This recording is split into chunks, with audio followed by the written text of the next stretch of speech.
What is going on, Jags fans? Welcome back into Club Jaguar here, and the vibes are high. What a difference 1 week makes, right? I mean, last week we were all, I don't know, I guess speaking for myself, I was ready to just nuke the season. I thought it was going down the drain. And then now I think we're Super Bowl bound, okay? That's how emotional I am about this team. So what we're going to do, we're going to bring in the other co-host. We got Jason from Jaguars 9. What's up, Jason? What's up, man? We're riding high right now, boys. We're riding high. We're riding high in Club Jaguar. Vibes have never been better. And we also got Jordan DeLugo in the house. What's up, Jordan? Dalton was down so bad last week, he just wanted to cancel Club Jaguar altogether. That's true. Yeah, he was about to shut the doors. It was all canceled. It was all Y'all are lucky. Shut the doors. Lucky the club's open this week. The other club was just doing way better than us. Looking at the numbers, I was just like, you know what?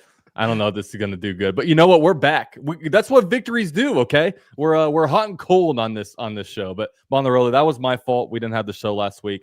It was my birthday. Wife was doing Happy for me. birthday. I was also on a cruise ship, so that kind of made things a little bit more difficult as well. But you know, we're back. Everybody tell Dalton happy birthday, happy belated birthday. Yeah, guys, happy birthdays in the chat. It's my Maurice Jones-Drew year. Okay, 32. It's gonna be a big one. So I guess it's like my Alvin Pierman year. Alvin Pierman, dude, that is deep. What is he? What was he? 45? What number was he? Damn, 58? bro. Oh yeah. 34. Who's a better 34? I can't remember. Anybody? I don't know. How about Lonnie Pryor? We'll go Pierman. Okay, we'll go Pierman. Is there any number 34 on the team right now? I don't think so. Yeah, who knows? But with that said, man, the Jaguars completely dominant. Okay. The completely dominant win against the Los Angeles Chargers. I mean, 35-6. Jaguars dominated on every single side of the ball, except for maybe special teams, because we didn't even punt and we didn't even kick. So, but regardless, I guess we covered pretty well. But it was all good, man. I mean, Jordan, what were your overall takeaways after this game? Well, you know, Jaguars weren't very clean. A lot of penalties. Hey, I mean, look, was it perfect? No. Was it damn impressive? Absolutely. Yes, the Chargers have injuries. Yes, their offensive tackle room is in shambles. But the Jaguars did so many things that fans, media, everybody that covers the NFL, everybody that watches the NFL have just been begging them to do. Just be normal for a week. And this is what can happen. And you're not going to win 35-6 every week against a playoff team, but you can look like a buttoned up team. That's exactly what happened. Jason, let's hear it. Dude, I was in the stadium. Earliest I went with people that I had never gone to a Jags game with. Wow. So it was my first time with these people. Were they Chargers fans or just? They were Jags fans. Okay. Jags fans. And so we went and got there at like 9:30 a.m. tailgating at 9:30 a.m. By the time I get to the stadium, you know how it's going. The most fun I've ever had in that Jaguar stadium. I understand the Chargers playoff. I was there for that. I was there for the Buffalo Bills when we beat them in the playoff game. I've been there for all the games. But the Chiefs Monday night game. The Chiefs Monday night. But when you beat that ass from whistle to whistle, the vibes with everyone there are just different. Everyone's partying. Everyone's having a great time. You're not hearing a single thing from opposing fans because they have nothing to say. It was just awesome. It was so much fun. I can't believe that that's the same team that I've been watching all this year because they executed every part of the game according, even the coaching, the play calls, all of that was just dialed up. It was the most complete game I've seen from the Jaguars in person, probably in my entire life. Yeah, and when you compare it to because Jaguars, I guess this is their second blowout victory, even though the Carolina Panthers game, I think you came away from that game and there were a lot of things that you really didn't like. I mean, the Jaguars were heavily penalized. They did make some mistakes, but this one, I mean, it was outside of a couple of maybe bad Trevor Lawrence throws in the first half. I mean, it was damn near perfect. And, he responded with that interception by 4 straight touchdown drives. And for me, I thought it was extremely impressive in the second half where the Jaguars, they take the ball and drive like 7 minutes, 10 seconds down a field, get a touchdown. Justin Herbert goes 3 and out. We get the ball back, get another long touchdown drive. And then Justin Herbert gets the ball back in the fourth quarter, throws a pick, and that's the last we saw of him. We dominated them so bad that Justin Herbert only played 4 snaps in the second half before essentially getting benched because we were just beating that ass. It was just honestly insane. I think he was dealing with the hit too. He was a little bit. Came back. I mean, if it was 28-28, he would have been in there. That Probably. egregious, dirty, late after the whistle hit that BJ Green put on him. I couldn't believe how disgustingly late that hit was and how targeting it was. I couldn't even believe it. Like, get the guy off the team if he's going to play that dirty. I feel bad for all the kids in that stadium. That's a terrible example of what not to do on the football field. Nah, but realistically, BJ Green always gets +1 in the sack count from here on out. Oh, yeah. He gets +1 in my book. Definitely.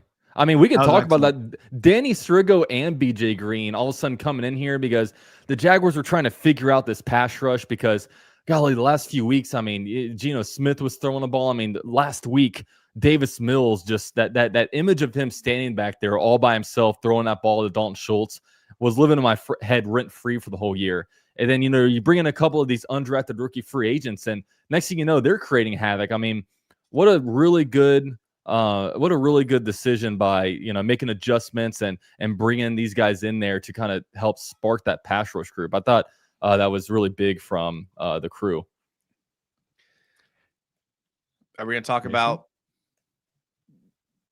I just got done talking about this, but do those guys deserve more snaps? I mean, oh yeah, I mean I know I think what is it? Ogba deserves this.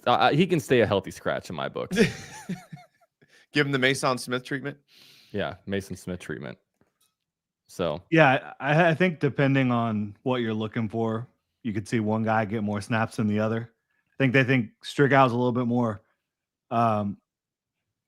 Maybe their roles are a little different. I think Strigow is more of a balanced player, and Green they view as more of that. Let's just try to heat up the quarterback type of guy. So I like both of them a lot. They both were really impressive throughout training camp and the preseason. It's really cool to have watched that whole thing develop. And now you're seeing kind of the fruits of it a little bit at the very beginning. It is just the very beginning. But to think that, you could have Josh Hines-Allen, Trayvon Walker, and maybe those two young guys are those guys you've been looking for several years here in Jacksonville. Yeah. And they're undrafted free agents, which is crazy. Yeah, so and that's why you feel so bad they took that one away from BJ Green. It's like an undrafted rookie free agent finally gets some NFL action. And that play was huge because that was a 4th down. It would have given us the ball at their 45-yard line, I think it was. I mean, we would have gotten at least 3 points out of that. And then, it would have been at least 17-6 at the half. Obviously, it stays at 14-6. Didn't really matter, as you can tell by the final score. But, I mean, that could have been big if they actually stayed tight in the second half, I should say. So yeah, it would have been, but it wasn't. So yeah, it's all good. Yeah. So I mean, I think there's a lot of good stuff. I mean, the running backs running all over the place, and I also think, I mean, Liam Cohen, it was just such a well called game by him. I mean, running at perfect opportunities. I liked a bunch of the misdirections. Jacoby Myers continues to impress. Like, you feel like down the line, I mean, that connection between Trevor Lawrence and Jacoby Myers should only get better as the season goes on. As the guy that just runs clean routes, catches the ball. All of a sudden, when you throw a ball to him in the middle of the field, it's not a hospital ball, right? Jason, it's not uncatchable, right? Not an uncatchable ball. I don't know. It looks a little uncatchable, but he's doing it. He's doing it. Question: how can it improve? I mean, Jacoby Myers has been targeted 9 times by Trevor Lawrence with 6 first downs. 8 catches, 0 drops, 2 contested catches. It's been fantastic so far. The only thing you can do is just get more volume, but I don't think you're going to get more efficiency. What do you think it looks like when BTJ gets back? That's what I was wondering is like, I have a little bit of PTSD with him, to be honest with you, because we can't have him come back. He still leads the NFL in drops with, I think, 9. Like, we can't, like, that one I remember this play, early on. The Jaguars had a third down throw to Austin Trammell, kind of outside, would have been a tough catch. If he dropped it, we'd be blaming Trevor Lawrence because it wasn't a great thrown ball, but he made a play and caught that. I was sitting here wondering, does Brian Thomas Jr. make that catch? I don't know. No. So, and we don't need to sit here and talk Trammell versus BTJ. Probably. Well, I'm not saying that, but I'm more so talking about like Brian Thomas Jr. on third down. Can we trust him to catch the ball? Because let's be real, throughout the season, more likely than what he's been a liability more than he's been an asset for the Jags. 100%. And to me, the thing is like Jacoby way ahead, Parker probably ahead. Britton Strange, definitely ahead. Those are the three guys I'm trying to target in big money downs. Those are the guys I'm trying to feed the football all game. And then I feel like I can trust Tim Patrick to be pretty reliable as well. Right? So BTJ has got to earn it moving forward. I mean, it's not given anymore. And I don't think it really has been given all that much as of late. I don't think they've just been peppering him with targets needlessly or just because they feel like they got to get him going. He's in a big time evaluation period over the back half of the year for himself personally, but for the Jaguars and their passing game, to me, it's an afterthought at this point. Ayo.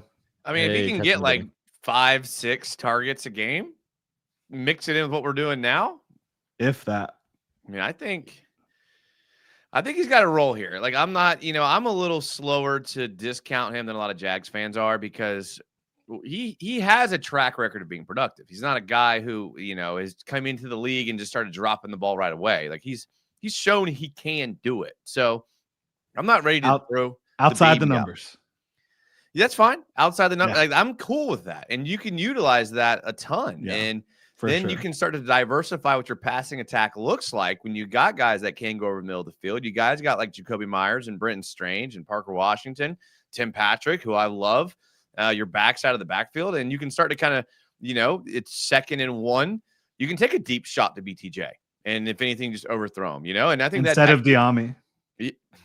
That's a name that get Diami off the field, get BTJ on the field, and then see how it goes. Yeah, I'm down just to switch those two out. I don't think I thought about Diami since Sunday when I see him out there. I'm like, we still have playoffs. Just wait. Yeah, he'll go off in the playoffs. Be patient. He'll begin the playoffs. He'll match his career total in the playoffs. Yeah, that's what he's here for. So yeah, with Brian Thomas Jr., it's a very weird conversation because, man, like 2024 Brian Thomas Jr. is electric. You obviously love to have him. And I would almost approach it in a sense of like, I would honestly let him rest against the Cardinals and almost bring him back against the Titans because that's like a whole entire month's rest. Let him heal up a little bit. And then because I think the Cardinals game will be, even though it's not a great record, I think it will be a tough game for the Jags. I don't have as much respect for the Titans. I mean, they have a decent defense, but golly, their offense just it lacks a lot. And I don't think that's a team the Jaguars could struggle with. So I would love in that game, if you do get ahead, maybe target BTJ a little bit. I don't know how to ramp him up because this whole entire season we talk about how do you fix Brian Thomas Jr. He has a good game, you think he's fixed, then the next game he goes back to dropping and stuff. So it's honestly a delicate matter, and I don't know. I don't know what the right answer is. The right answer, honestly, is just catch the ball. But will he? We don't know the answer to that. Yeah.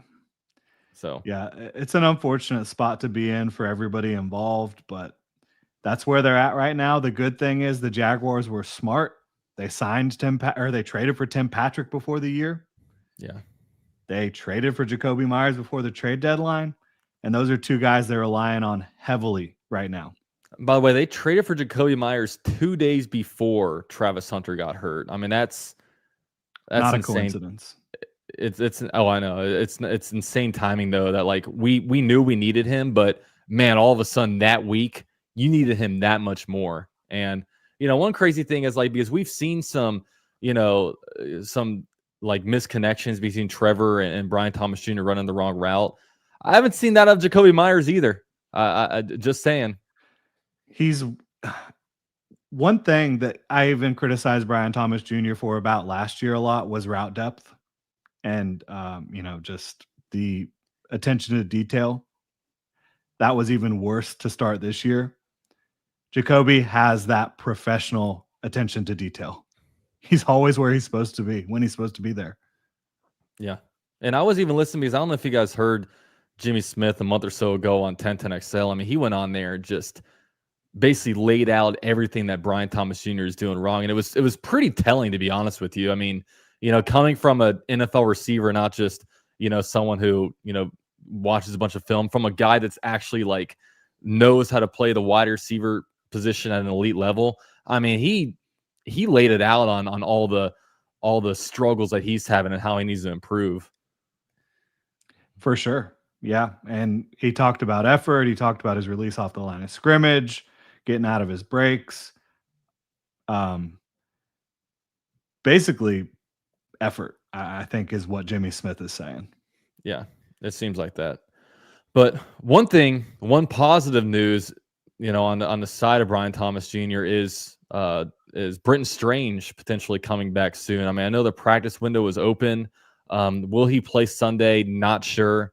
But, I mean, it feels like his return is coming probably sooner rather than later. And I just feel like if you look at the Jaguars, if you think they have some kind of offensive identity, it's that the Jaguars want to be a physical football team.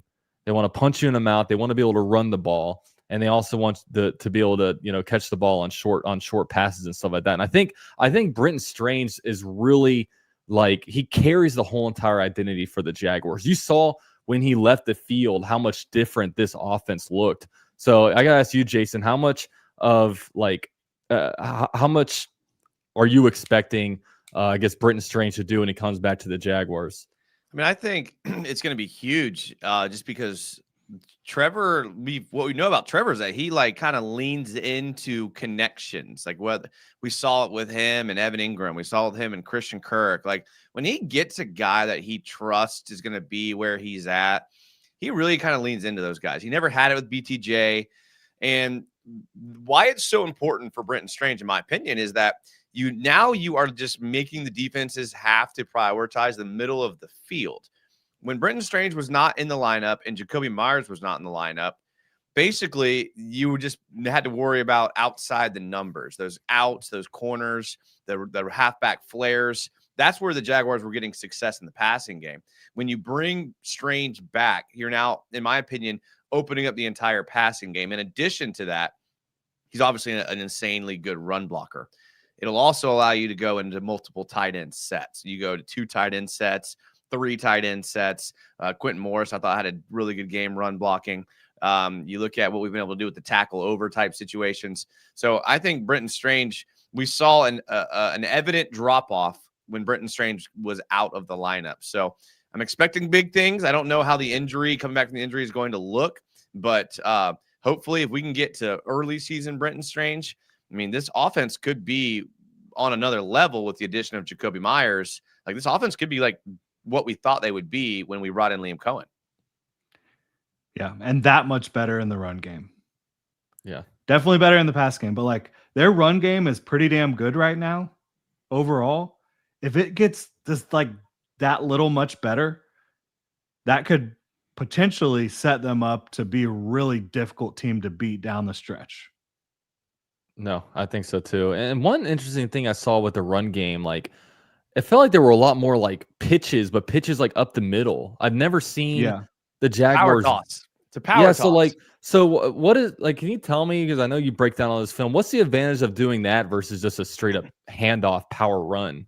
Right. So basically, essentially what you're doing with the just quickly, the reason why a lot of times coaches want to run the ball from under center is because you get your running back moving downhill before he gets the ball. So he's kind of has some forward momentum. If you hand it to him at a shotgun, the defense knows you're running it. Then the running back has to accelerate and then find a hole.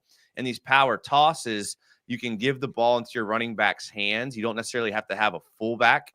And then you can, instead of, if you're under center, you're basically the play is designed to hit one gap, like an A, B, or C gap. And if there's a cutback, then you can hit the cutback. And these power tosses, you're letting the running backs that have good vision, they can see like where the holes are opening up and what the defense is doing. And you're basically allowing the running back to have more autonomy to hit the right gap.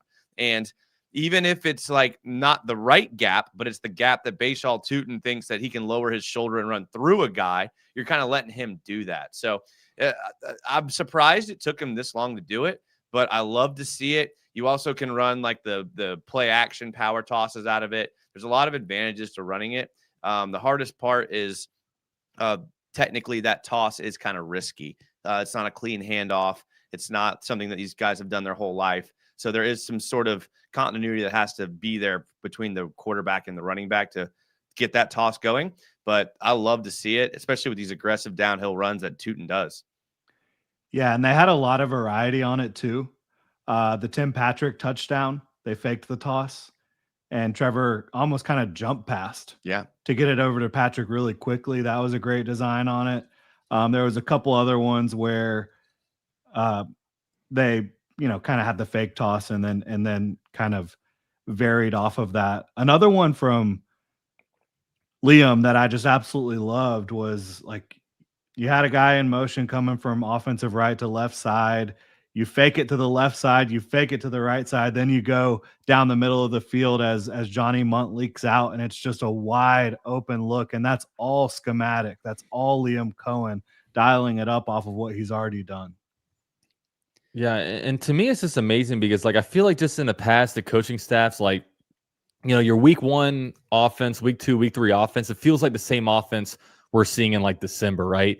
But I just feel like this game, you just saw so much different stuff, like all the misdirection, the power tosses, even like they're incorporating a lot more wildcat in this last couple of weeks. It's like, this offense, they're figuring out what they're bad at, maybe what they're good at, and it's like evolving as the season goes on. I mean, this is the exact type of offensive coach that we've been wanting. Like we don't want these guys these old curmudgeons that are stuck in their ways, that this is my offense, this is how I run my offense. It's like, okay, Brenton Strange gets hurt. Okay, we're going to run a lot more, one tight end sets because we don't have the personnel to do it. Now like we have these running backs that, can play with a little bit of power. We're going to do this with them. And then they're scheming guys open. I mean, Johnny Munt isn't, someone that's going to go out there and get, 6 receptions for 80 yards, but they can figure out a way to get some misdirection and throw him the ball to get a couple of first downs. So I don't know. It was extremely, extremely impressive what I saw this last Sunday. I'm excited to see, what we have going forward, especially when we get healthier, especially when we get a Brenton Strange back who, the offense just, I mean, they severely missed because he was a big reason why the Jaguars started 4-1. You always hear the coach talk about like, oh, we're going to get right at the bye. We're going to do a gut check on the bye week. We're going to really evaluate these players. I don't think I've ever seen such a change in a team as far as what they run and what they like to do, and even players playing different positions than the Jags did after the bye. I mean, they came out and brought in, like you talked about, the Wildcat against LA out of nowhere. The tackle over came out of nowhere. You're looking at, they brought in guys like Jacoby Myers. Like, it was a tangible difference in pre-bye week Jaguars offense and post-bye week Jaguars offense. And although, they dropped the game, against the Texans, the offense seems like it's suited better for our personnel. Yeah. So absolutely. Yeah. So we'll see. I mean, what do you guys think? Like, because obviously it's a change from the Texans. I feel like a lot of people were feeling low, and then after this one we're feeling so high. I mean, what is the number one most important thing you guys think the Jaguars need to do going forward to be able to sustain the success? Like, I'll say for myself, I just think if you can stay physical in the trenches, like they were bullying people on the offensive line. All of a sudden, the defensive line was going back there and getting pressure. I mean, Justin Herbert was like the leading rusher this game. Like, geez, the physicality in the trenches just goes such a long way for me. Yeah. Go ahead, Jordan. I want to hear what you say. I want to see if you steal mine. Well, mine is you have to play closer. We've talked about this a million times. You have to play closer to the line of scrimmage more often on defense from the cornerback position, outside corner. They did that more this game. And when they did, Buster Brown, opportunity to go make a play on the ball, 3rd and 5, makes a play on the ball because he's lined up 3 yards off the line, not 8 yards. When both outside cornerbacks are lined up 8 yards on 3rd and 5, Keenan Allen gets wide open for an easy first down. You see things like that multiple times. Closer to the line of scrimmage in clear passing situations for these corners, and it's going to give them an opportunity to actually make an impact, to make a play on the ball. And not only that, when those guys are playing more aggressive and sticky and more patient, not bailing out so quickly, even when they are lined up 7-8 yards off the line of scrimmage, that gives you the opportunity to get home. The pass rush was not getting home quicker in this game. It was getting home because the coverage was there on the back end, in my opinion. I'm going to give the most coach answer of all time right here. Okay. Here we go. Can I try to guess it? Yes. We can't beat ourselves. Oh man, that's exactly what I was going to say. That's exactly what I was going to say. Let's go. Listen, what did we like? You can't have penalties. You can't beat yourself with the penalties, and you can't turn the ball over. We have seen now, we have the personnel and we have the skill to compete with any team in the NFL. Like we do. It's when we commit these penalties. It's when we turn the ball over. That's when we really just shoot ourselves in the foot. Like, this team is good enough to make the playoffs and potentially win a game or two in the playoffs if they do not commit penalties, they don't turn the ball over. And every coach is telling that to every team, but not every coach has a team that has the skill set the Jags do. And I genuinely believe that we have the skill set to beat any team in the league. So we just have to be disciplined to not have penalties, and we can't turn the ball over, which leads me to believe, to think about, when's the last time you guys as Jags fans have gone this long in the season and we haven't once talked about fumbles and fumbling the ball? And knock on wood, but that's something I've been so touchy to talk about because, if it happens Sunday, people are going to yell at me, but not a single fumble by running back this year. Yeah. I don't even think, have we even fumbled and recovered our own fumble by a running back? I don't even remember that. And Basil Tootin, his big issue coming out of college was he fumbled a lot. I mean, and ETN, Trevor, he's running the ball a lot and he's not fumbling. Yeah. And even ETN, I mean, he hasn't been a fumble machine, but he's had some crucial fumbles. So yeah, that's been huge when it comes to not turning the ball over. Those guys deserve so much credit, and I think that the coaching staff deserves a lot of credit because the most fumble-prone NFL player on the team was Tank Bigsby, and I say coaching staff, front office, and they shipped him off. They're like, we're not going to have that issue this year. We feel confident. Tootin's got it under control. ETN, yes, he did have a bad fumble in week 1 of last year, but he had one fumble in 500 touches over the last 2 years before this year. He hasn't fumbled it this year. So he's been doing a great job since his rookie year, holding on to the football. And that was something I thought could be an issue because you look, Trevor Lawrence has fumbled in his career a lot. Tank Bigsby had fumbled in his career a lot. Basil Tootin had fumbled in his career a lot. And even De'Ami Brown had too.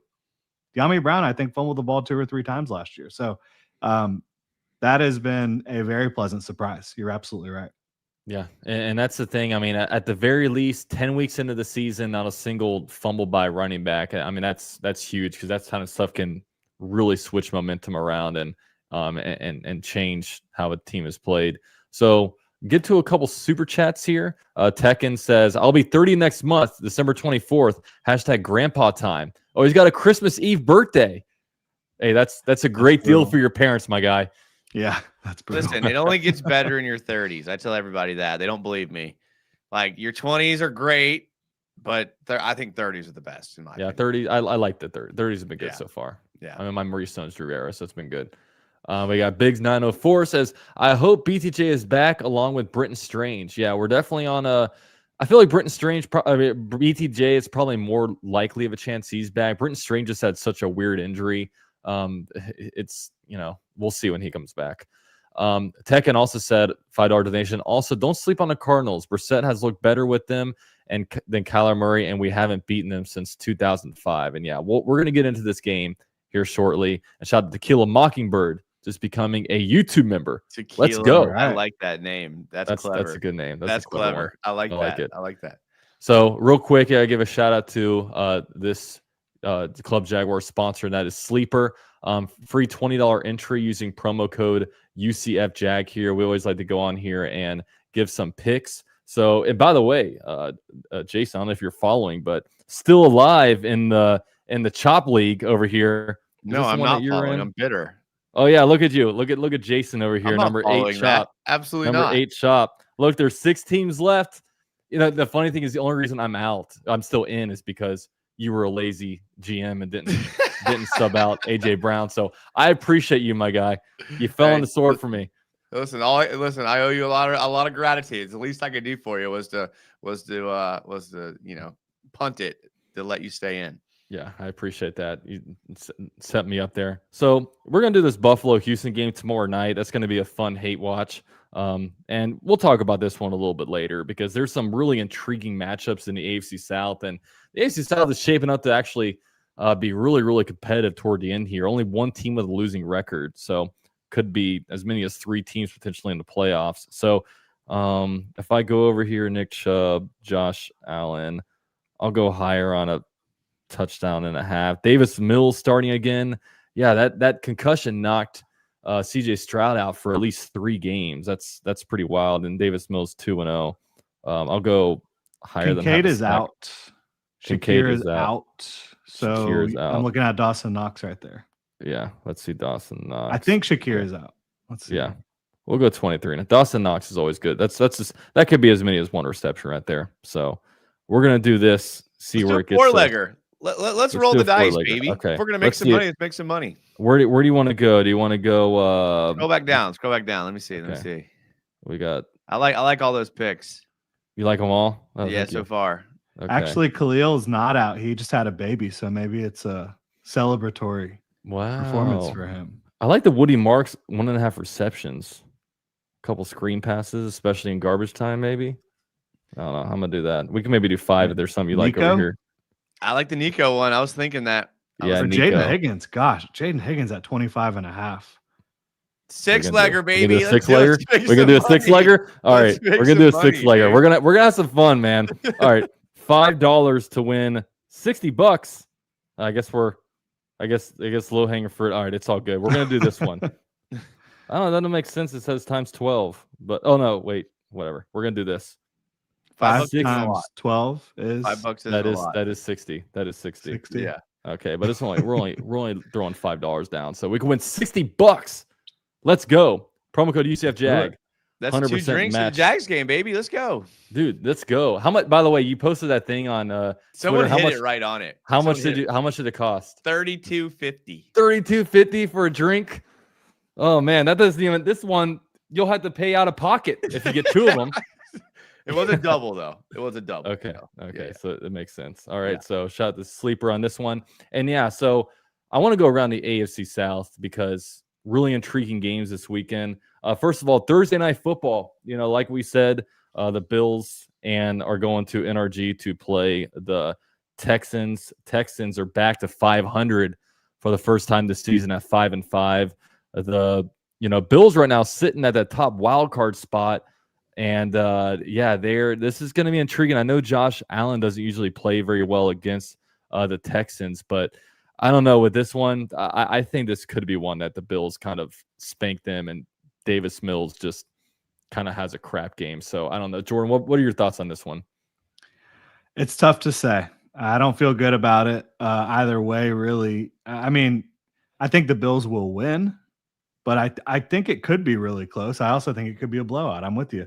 The Bills defense sometimes shows up big time. Other times it's like, not a very good team defensively. So it's a tough one for me to really kind of peg down and figure out. But when you look at the Bills, the Jaguars are in wild card competition with them, and their Jags are significantly behind them. And then Jags are 1 game ahead of the Texans in the wild card and in the division. So it's an interesting one for sure.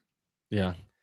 I mean, Jordan's right. I mean, you don't know what Bills team's going to show up. I mean, this team lost to the Falcons. So, I mean, it's like another, I don't know. And the Dolphins not too long ago. Yeah. And I mean, I don't know which team's going to show up. Typically, the home teams get an advantage. You do have a backup quarterback. This game, like literally, this wouldn't be one that I would not touch betting. I know we just bet on a game, another game I wouldn't really touch that much, but we didn't just put a six leg on here. But it could go either way.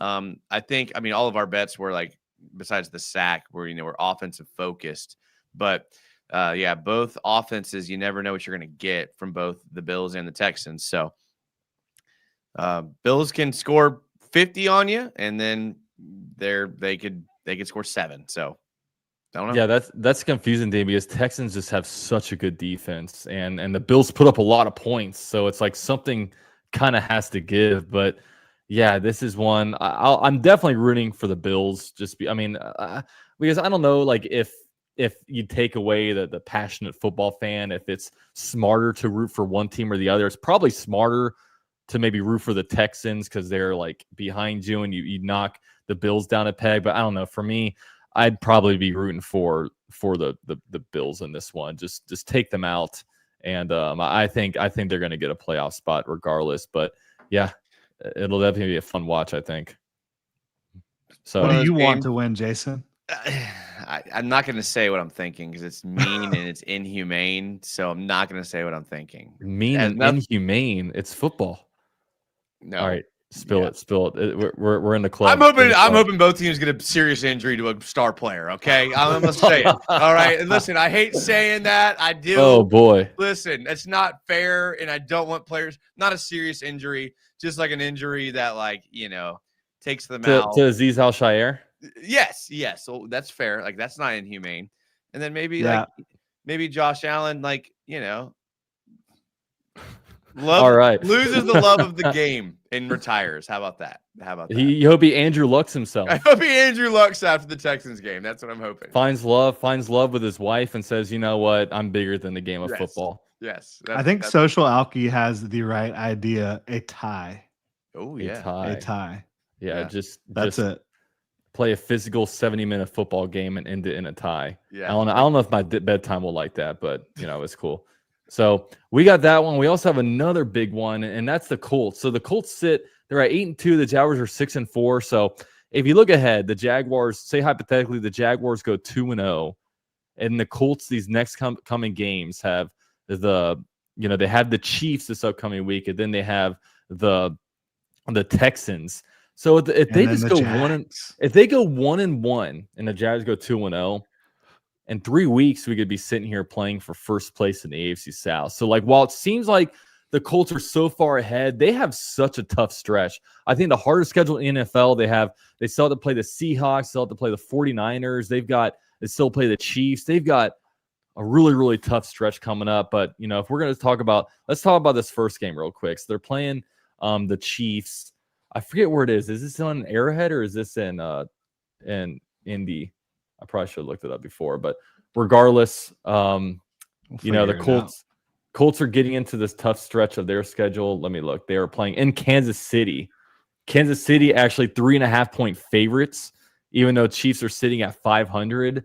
So I don't know. With this one, I feel like Steve Spagnuolo will take away the run game, and then we're going to see if Daniel Jones has what it takes to kind of take over this team. I mean, Jason, how you feeling about that one?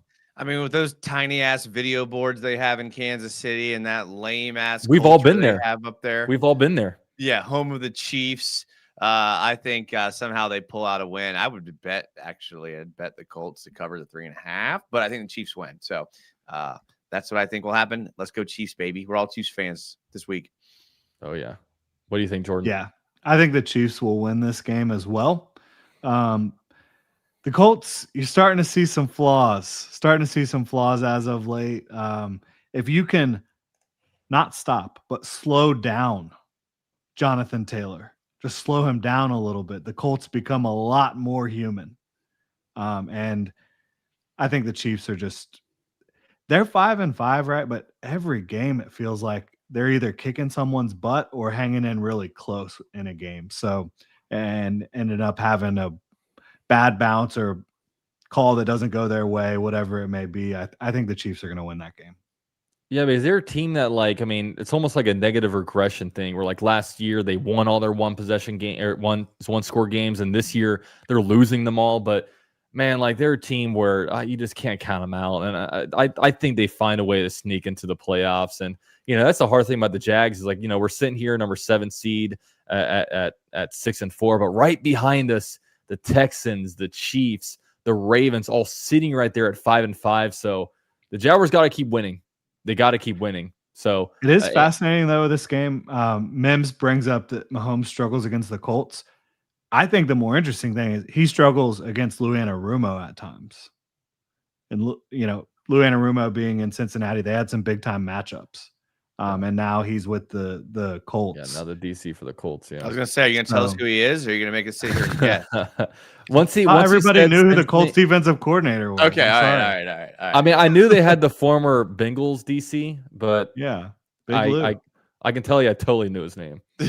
Okay. I prefer the Gus Bradley Colts. Yeah. I want the Gus Bradley cover 3, man. Yeah, exactly. I'm with you there. Goodness gracious. Yeah. Speaking of, but that'll be an interesting matchup. Yeah. Yeah, that'll be fun. And then the Titans this weekend. Who do they got? I think Big they're playing a game. hard team. I think they're playing a really hard team. Isn't it like the Rams or something? It's someone I can't remember. They're playing the Seahawks. Seahawks. Yeah. Seahawks. Yeah. How are you feeling about that one? Oh, Titans go in there. Cam Ward has the game of his life. Just takes out the Seahawks, and we're all looking back at would be the second win for the Titans? Sam Darnold's going to be seeing ghosts in this one. That's right. By the way, you know the only team who the Titans beat this year? The Cardinals. Yeah. The Cardinals. Only W. So they've gotten close a couple times. The Titans. The Kyler Murray led Cardinals. Yeah, different team. But the thing about this though is every year you have to have an AFC South team picking number 1 overall. So the Titans are just are doing the dirty work for us, I should say. So yeah, we don't make the rules. So it's an extremely tight race. And of course, the Jaguars, they have 4 games against 3 bad teams. The Titans twice, Cardinals, and then Jets. Then 3 games against 2 really good teams, and the Colts twice, and the Broncos. So I'm curious because the Jaguars, of course, the Colts, it's going to be a obviously tough matchup, probably close. But I'm intrigued by the Broncos because the Broncos have the number 1 seed right now.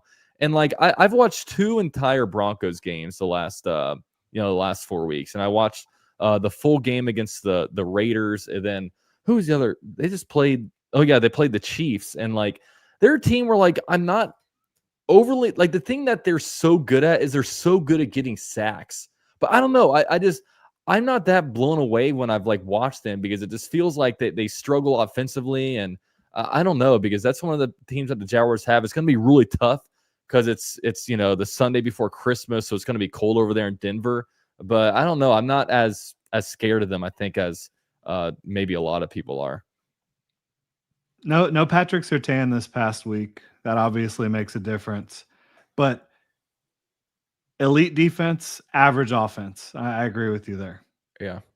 So I haven't watched a single Broncos game all year, so I'm not going to comment.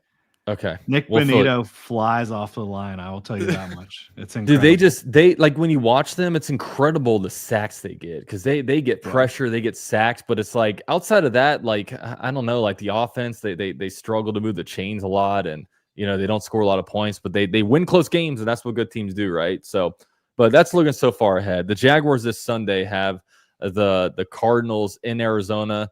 Jaguars apparently don't play good on the West Coast, but 2-0 this year in the Pacific time zone. So that's some good fortune. The Arizona Cardinals aren't great this year. I think they're 3-7. But they do have, they have some weird stuff going on. I mean, Jacoby Brissett, I can't believe that was an NFL record. What was it? 48 completions. I can't believe that is the NFL record. It's a lot of freaking completions. And to lose by like 20 points. I mean, you got to think that kind of thing can only come when you're way down, right? And you're just throwing a ball. How do you get 48 completions and lose by 20 points? That's crazy to me. Well, 57 attempts, and it was like, 57 attempts. I mean, you should be throwing for like 500 yards. He might need Tommy John surgery this week. Goodness gracious. Yeah, I mean, but I will say, Jacoby Brissett, if we don't get pressure 450 on him, yards. Yeah. Well, that's the thing. Like, if you don't get pressure on Jacoby Brissett, I mean, he's going to be able to slice and dice you. So the Jaguars, they're going to need to continue to ramp up the pressure. Obviously, we liked what we saw against the Chargers. Josh Hines Allen, big game. Eric Armstead, big game. A lot of guys just helping contribute. I'm still looking for Mason Smith, but it's okay. I think this is going to be his game this upcoming Sunday. But totally. But yeah, like ramp up the pressure. That has been announced that Marvin Harrison Jr. is out, which I think is pretty big just because the Jaguars against like, wide receiver ones and just really, really capable wide receivers hasn't been great. Of course, Trey McBride is an absolute unit. That's another guy that, I'm embarrassed for all the kids at the game with that taunting, that first down taunt. Oh yeah. Yeah. Don't need that in the game of football. No, absolutely great not. flag. Get that out. Like this is a professional sport. Like it's very professional. Yeah. But the good thing about the Cardinals is that they have like no run game. So we probably won't need to have to worry about that as far as like putting extra guys in the box, which could allow us to focus on coverage a bit more. And we're getting elevated play from some of these bottom depth chart defensive backs as of last week. So maybe they continue that and we see something. Maybe. Yeah, they run. I feel like they got a new running back every week. Yeah, and I think Amari DeMarcado is injured, but Trey Benson got his practice window opened up, so he was limited today. Maybe he could play. Former Florida State Seminole. That'll be I bet it's all about Trey McBride. Let's not bury the lead, as you mentioned. It's all about Trey McBride. This guy has scored a touchdown as a tight end. 1, 2, 3, 4, 5 games in a row. Last week, he had 115 receiving yards. The week before, he had 127 receiving yards. This is the guy that the Jaguars have to stop. The tight end position has destroyed the Jaguars this year and many other years as well, right? Yeah. Liam Cohen talked about it today. You have to give them different looks. You have to have extra bodies, making sure that they know where Trey McBride is, that they're doing their best to stop him. Don't let Trey McBride beat you. If it's going to be Michael Wilson or Greg Dortch, so be it. Don't let Trey McBride beat you, because if you don't give him extra attention, he will beat you.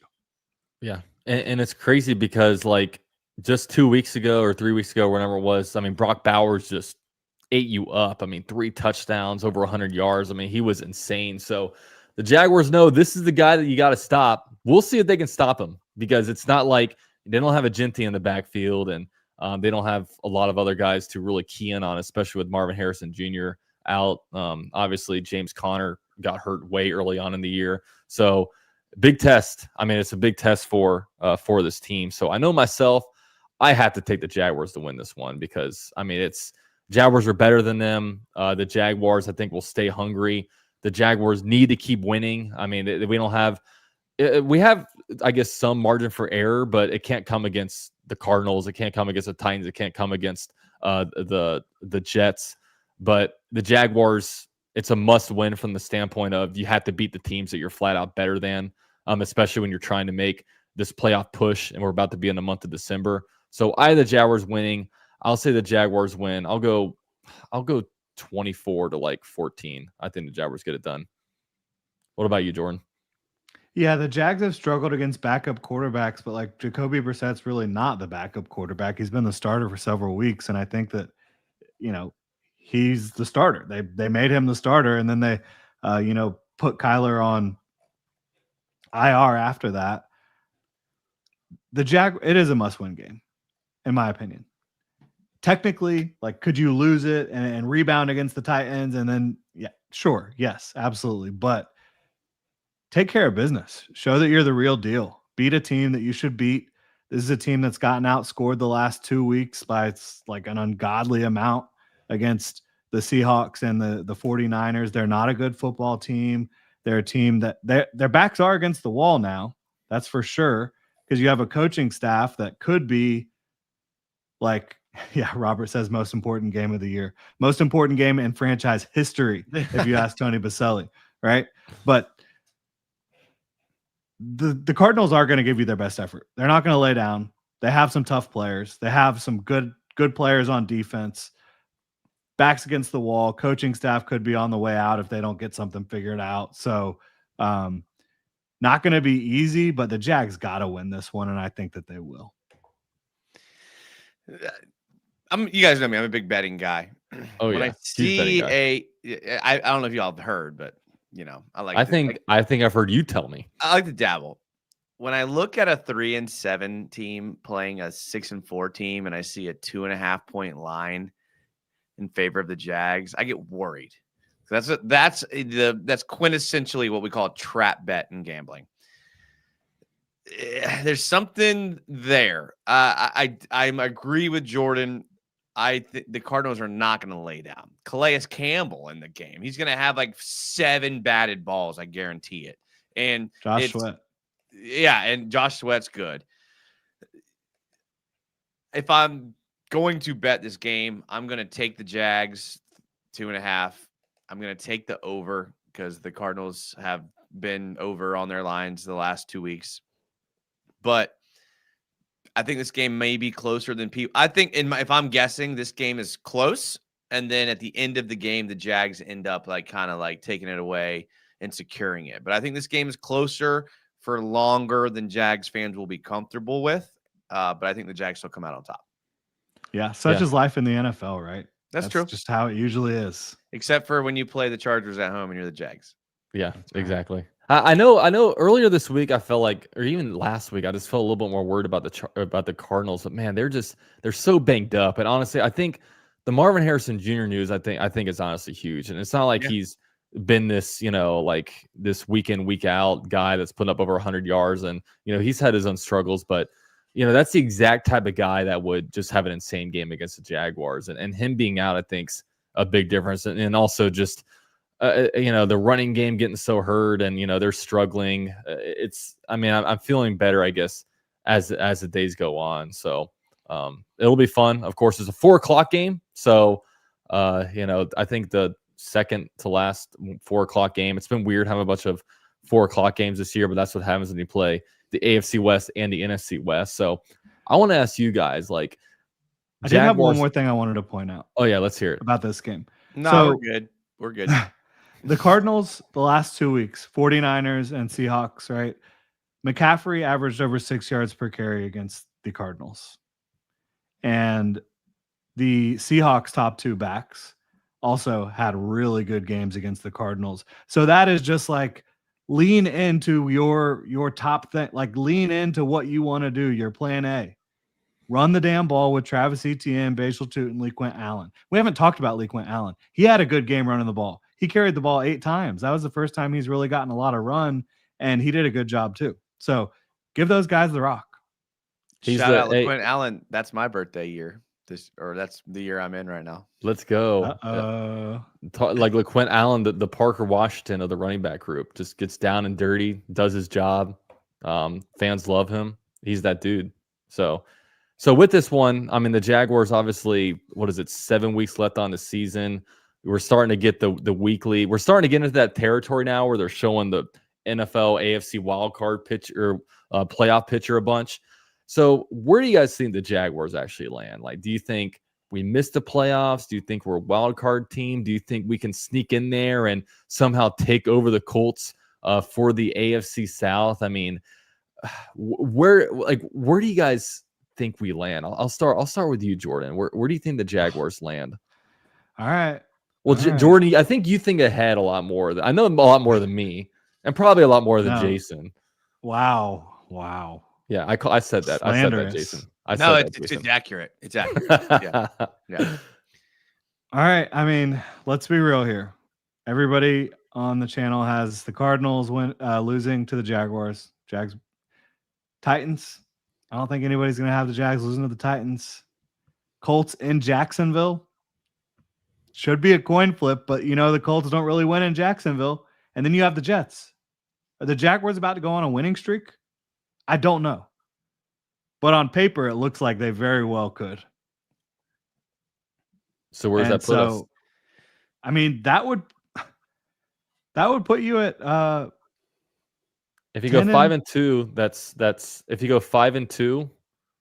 Well, I'm not talking about the variant. I'm talking about the next 4 games. Oh, next 4 games. Okay. Cardinals, Titans, Colts in Jacksonville, Jets in Jacksonville. Yeah. And the Colts and Jets are both Prowler games, right? Oh, yeah. No, the AFC South games are. So Colts and Titans. Yeah, the Jets were last year, man. Yeah, last year. not the Jets this year. Yeah, okay. So no Prowlers for the Jets, but they might not need them for the Jets. Big difference. Right? Big difference. They might not need to pull them out for the Jets. Let's just say you go 3-1 in that stretch.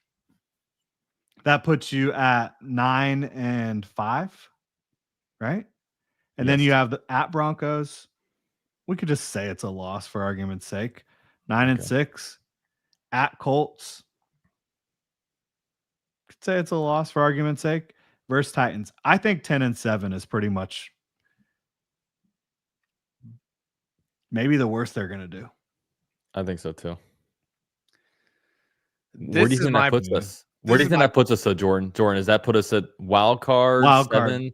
So you think like 7 or 6 seed? Yeah. Okay.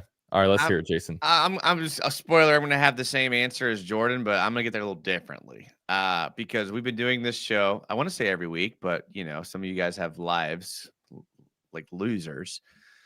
Every week we come on here and we're up after a big win. We're down after a loss. Really? We're up after a win. We're down after a loss. We're just ping-ponging back and forth. So I don't think it's going to go as clean as Jordan is saying. And I get it. He's making an argument and looking at it on paper, which is what we all should do. But in reality, we look at this team, they're up, they're down, they're up, they're down, they're up, they're down. I think they're going to beat they're going to go out there and they're going to beat the Broncos and they're going to lose to the Titans. Like that's what this team is doing right now. And that's what they've shown us all year. So I think we still end up with that same result. We still end up with a wild card. I hope we run it and we win the AFC South, but I see us wild card around that same win-loss record that Jordan said. But I think it's going to be uglier and more emotional than Jordan is making it sound. Just trying to keep the emotions out of it to just give a realistic outlook. What do you think, Dalton? Oh, you guys want to hear what I think? I thought you guys wanted to end the show, maybe. Okay. No, I thought we were ending. I thought it was just Jordan and me's show. Tune in next week when I give my prediction. Conclusion. Yeah, tune in next week. Okay. Here's what I think. 4 seed.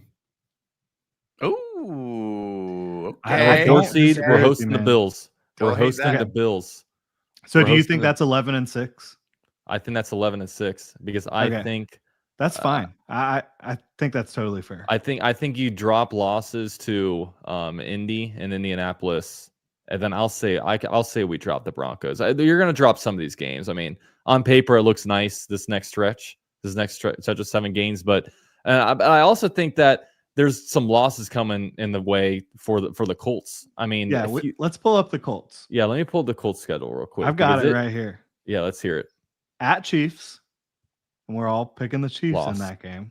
So that puts the Colts at 8-3 versus Texans. Loss. What do we think, Jason? Loss. I'm thinking that's a win for the Colts. I'm thinking that's a win. I'm thinking that's a win for the Colts. Yeah. So that's 9-3 at Jaguars. Loss. They don't win in Jacksonville. 9-4. I'll say a loss there. Yeah. Okay. 9-4. And that means at that point, Jags take the lead in the division.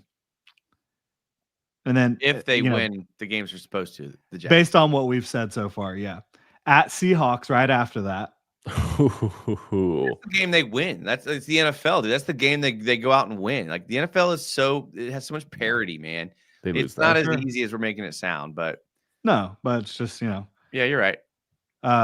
Versus 49ers. And that is Monday Night Football.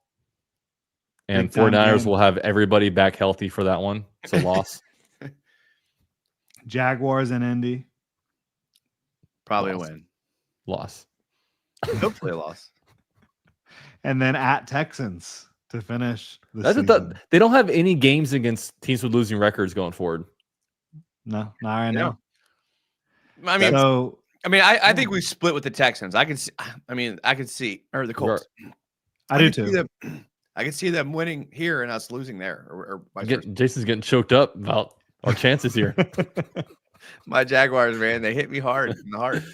Yeah, but I mean, it goes about. It's just at the end of the day, the Jaguars have a relatively easy schedule going forward. I mean, you got four games against 3 really bad teams, and those are just the facts, right? You also have the Colts, who literally have 7 games left against I don't know how many. I think they're playing the Texans and Jags twice. So 7 games against 5 good teams. That's the fact of the matter. And Jason is exactly right. Like the Jags could very well lose to the Cardinals and then beat the Titans and Colts, or lose to the Titans and then beat the Broncos. Like you don't know how it'll play out, but I think usually you do kind of get to the same result. I'll choke on something. I'll choke on something if that happens. What did he say? He said Jason's gonna choke hard when T-Law throws 5 touchdowns and goes around in New England. Yeah. He's gonna be so upset. He's gonna be like, "Damn it! What I said in Week 8 was wrong." Oh, can't. Yeah. That's what's funny. Whenever you talk, like people will comment me and be like, "Oh, I can't wait until Trevor Lawrence does this and he looks stupid." I'm like, please. You guys think we're rooting against him? I want the guy to be better than I want him to be the greatest quarterback of all time. Are you kidding me? Yeah, that's crazy. Yeah, Jason, and I hate Jordan. Biggest fan. Did y'all know I hate Jordan? I get that all the time. Yeah. I had someone at the gym. Shout out. Can't remember his handle. He's like, keep Jordan in check. Make sure you keep Jordan in check. I was like, I will. I got you. I'll body him. We didn't really disagree about anything today, unfortunately. I know. Well, good vibes. It's a win. Last week might have got dirty.